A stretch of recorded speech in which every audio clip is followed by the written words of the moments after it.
welcome to the Wayfaring Panda. I'm Annette.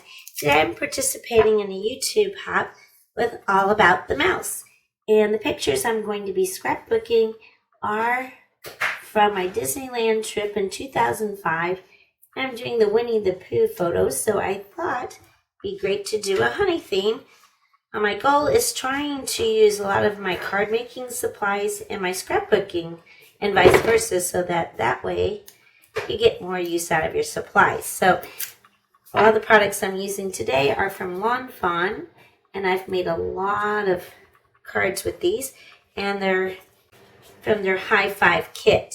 Now, I don't think they have them as a kit anymore, but you can get all these honey bee related products from Fawn still. Texture paste, opaque, and I did start just buying texture paste that is white so I can color it. So hopefully you can get through it all before it actually dries out. One thing I did learn from Tim Holtz, which I haven't tried yet, I have been doing what most people say and using the press and seal on these, but he said to push it all the way down so that way air doesn't get in, which I don't think I've done that. I'm going to have to see if I got some press and seal for that. Oh, I'm going to dye this because I'm just using Distress Ink Wild Honey. I found out if you use this mat that comes with the glass mat, and there's also one that's full size, that it cleans up paste better than if you have it on your glass mat. If you have drops of this, like your re-inkers, you can use that too. I don't have any yellow re-inkers though. I don't want to get my stamp pad in the actual paste. If you're using texture paste of any kind, they all pretty much have to be cleaned off your stencil right away, or they will harden on your stencils. So you either want to soak them in water right away or just clean them right away. Now, of course, I'm mixing it with white, so it's probably not going to get real bright. Now, I've already planned where my photos are going to go, so I know where I wanted to put this. And it's okay if it doesn't come out, like there's some smudging here, but that's okay. It's a natural look. The hard thing is knowing exactly how much stencil paste to color. Don't know how much I'm going to use. You could also ink this with a blending tool, which is what I normally do, but this will give it a little bit more texture to the page, but without making it, really deep. But I'm going to put some shakers on here, so that won't matter because since it's going to have shakers on here, there's going to be dimension to the page anyway. So I try to do a lot of pages where there's no dimensions so that my photo album's not too thick. My plan is to make some shaker cards, and I cut these out with, this is a Fawn die set. So since it's Winnie the Pooh, I'm going to try to do some red inking around the side, and then on here I'm going to do this. So I'm going to just do one at first. And then we'll just use my tape. I'll try mustard seed and maybe wild honey. Maybe do two different colors to give it kind of a two-tone look. I'm going to do some wild honey.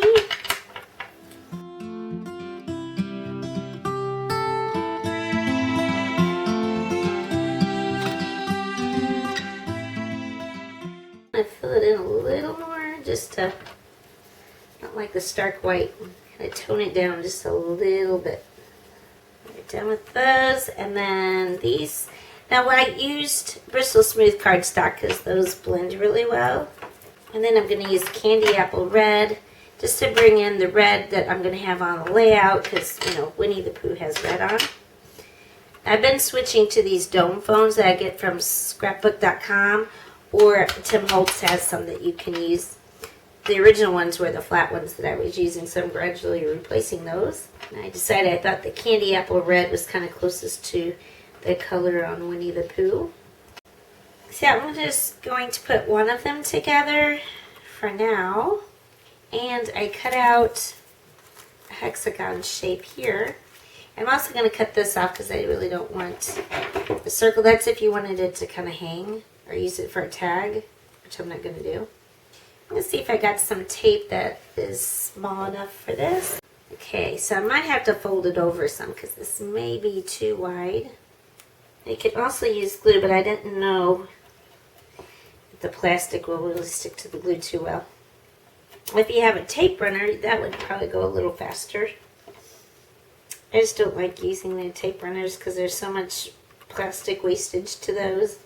Of course, this has a lot of this extra tape too, so I'm not sure there's a good environmental solution for double-sided tape. Okay, I'm just going to put the plastic on here.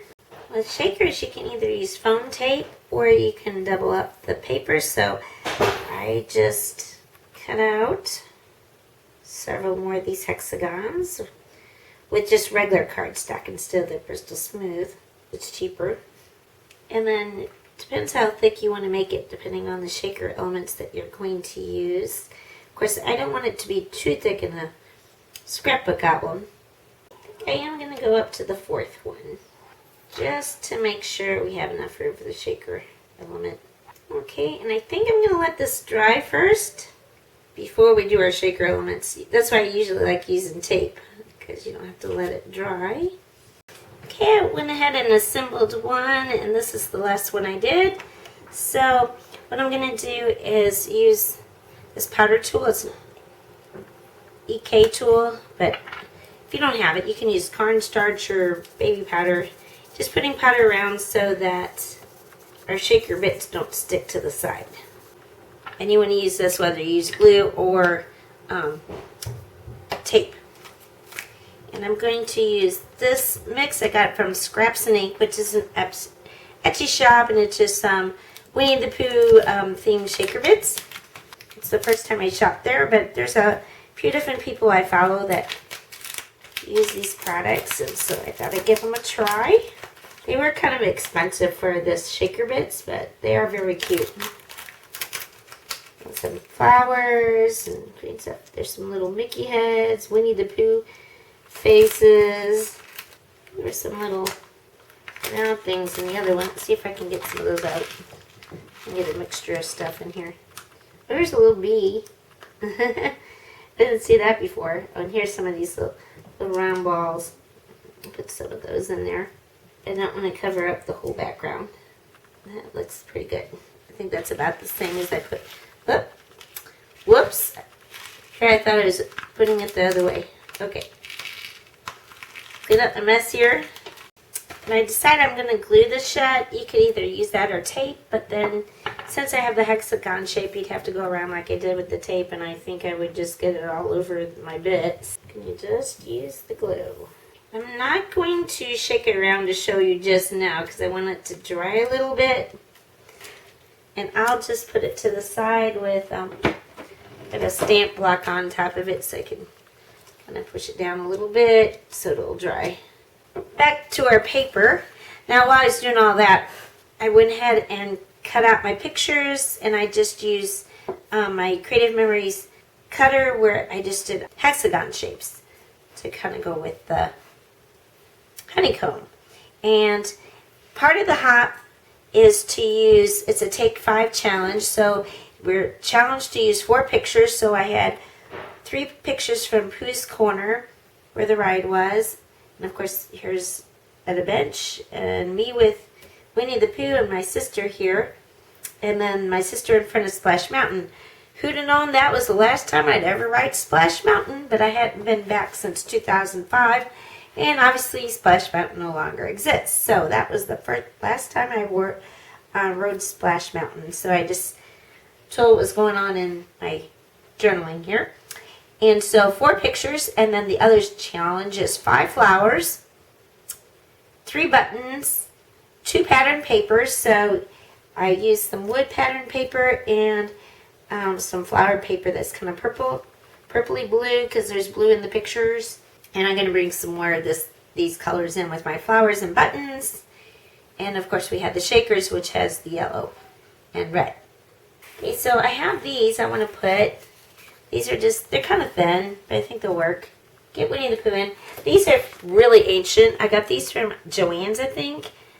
Probably in the 1990s. I just never used them, or didn't use them all. So they're from Paper Pizazz. I don't think this exists anymore. So use your old stash. So we'll go ahead and glue those.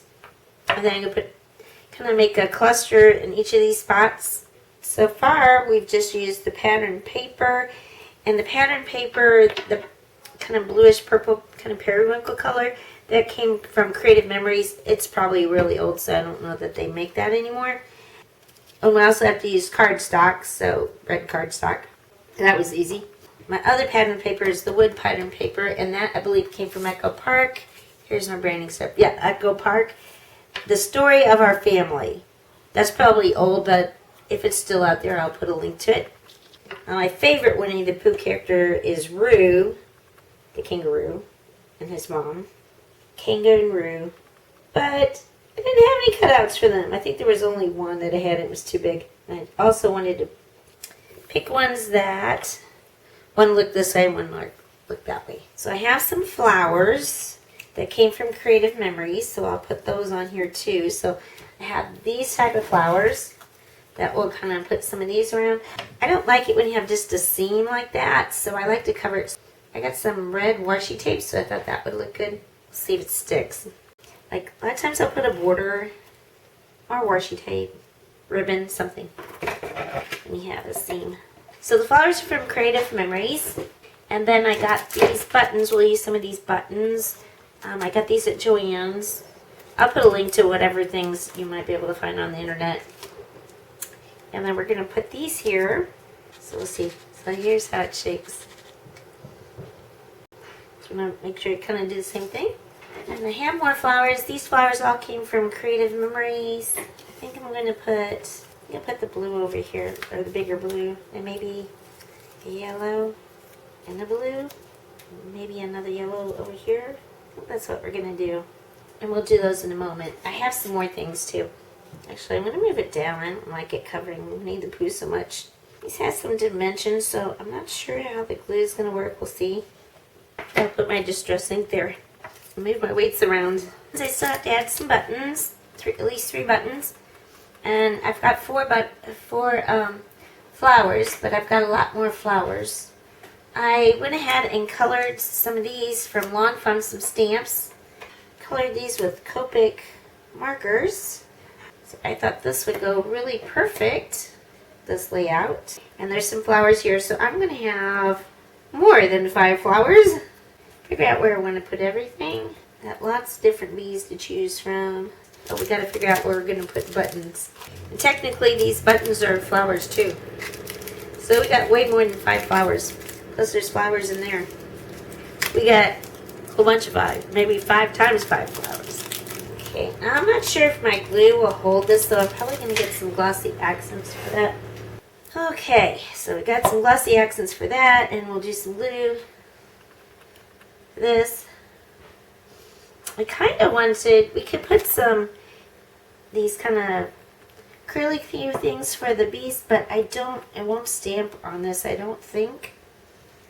So, and there's not room here, so I think I'm not going to do that. Okay, gotta decide what we're going to do with buttons. Put 3 of them somewhere. And usually I wouldn't use buttons, but since I have the shaker and all this other stuff, this layout's obviously going to have dimension to it anyway. And it's not really any thicker than that. So I just won't do too many layouts that have this much dimension to it. And everything else should work with the glue. I did mention this was part of a hub with All About the Mouse, so that it's a Take 5 challenge. So hop along. I'll put a list of all the participants in the description below. And you can get more inspiration for doing your Disney photos, and also ways to use buttons and flowers and pattern paper in your scrapbook layouts.